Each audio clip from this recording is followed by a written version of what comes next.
Well, hello everyone. Welcome back to the channel, Reading Ideas. And I'm gonna do it again. I'm gonna DNF, did not finish, another book. And this time it is Our Man in Havana by Greene. It's always controversial, a little bit controversial, DNF in a book. I've stuck with it longer than I wanted to. If you like it, good for you. So this is Greene, very famous English author, and unless he's Scottish, Irish or something, but I think he's English. And so this is a bit of the blurb on the back. Our Man in Havana is rated by its author not as a novel, not as entertainment. It is all of that. Indeed, it is a real pleasure to watch Greene defy the customs and take the mickey out of Bond. When Mr. Warmold, quietly selling vacuum cleaners in Havana, was rudely plugged into the new Caribbean network of the British Secret Service, a series of blinding flashes suggested there was more than just sugar in Cuba. London took the shocks, but Warmold took the money. This is brilliant and utterly compulsive reading. Ian Fleming. You lie! It's not compulsive at all. It's boring. It's very, very, very boring. I said it. So, yeah, I don't like it. I've stopped reading it. So, yeah, why? I find the writing quite dated, and it's a bit supercilious. He thinks he's being clever. Warmold. Oh, that's so clever. War and mold. Oh, I've been very clever. It kind of reminds me of somebody writing for the English literature teacher and getting a pat on the back. Oh, it's really clever. You've used lots of big words there, and you used this little trick at the end of that paragraph, and then this was a symbolism of that. Was it? Yeah. So it's really. Yeah, I'll mention something else in a minute, but get back to it. So there's this guy in Havana, Cuba, English, selling vacuum cleaners. He's got a daughter who's 15, and the locals have been wolf whistling her since she was 13, and he's kind of a bit in awe of her and a bit scared of her, and she's kind of a bit religious but a bit not. She did something naughty. I think she attacked somebody or set fire to something at school once or something like that. So she's got a duenna. There's Catholic guilt involved. But in the background he doesn't believe it, but does she not? This 15-year-old is being picked up at school by the local head of police, who just happens to torture people, and he carries around a purse that's made of human skin, and Warmold says nothing, just lets that happen. Well, it's like, oh, for God's sake. So he's it's so Bond, clever, masculine, macho, and this is taking the mickey because he's just, ever so bit pathetic. Who wants to read about somebody pathetic? So he's a bit pathetic, and somebody just bumps into him. You're English, aren't you? Yes, right, well, you'll do for our sparring. Oh my God, what do I do? Oh, hang on, I could take the money. So he makes up, and it's so badly written.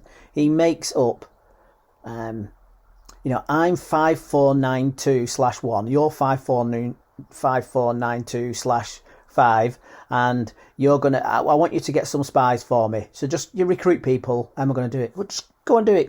Flash them a bit of money. Everything will be all right.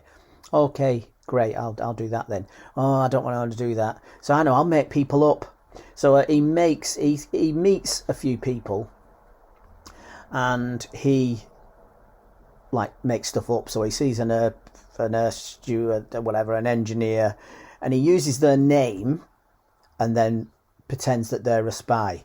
So these people are now on the police, so because he meets them, they're now kind of flashed up as, maybe a danger. They're flashed up as spies. So he's all a bit pathetic, not a nice person at all via his weakness. He does something innocent, like he sends a postcard back to his one mate, and he puts a cross by the picture of the hotel where his room is. So the police get hold of this. What's the significance of this? And he's like, well, nothing. I didn't mean anything by it. Right, I'll let you off because I fancy your daughter. Right, yeah, but I've got my eye on you.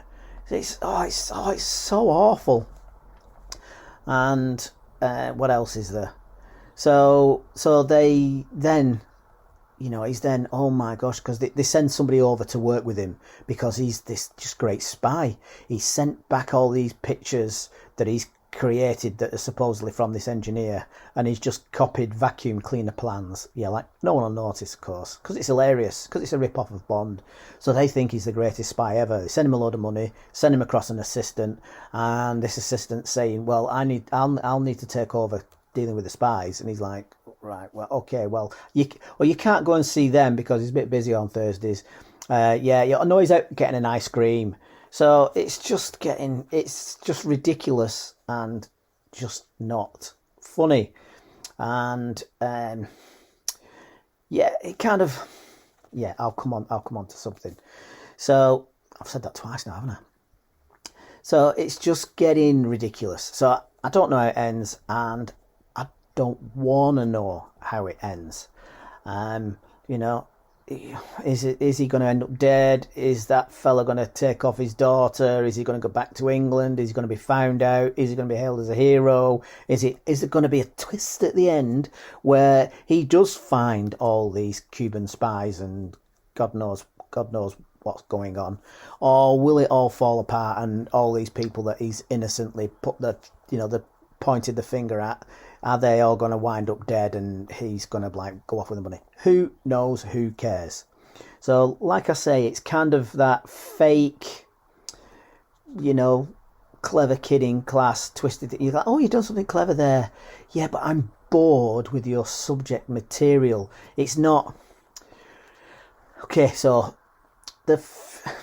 I used to read kind of books like this and kind of feel there's something kind of not quite right, something missing. I quite happily read,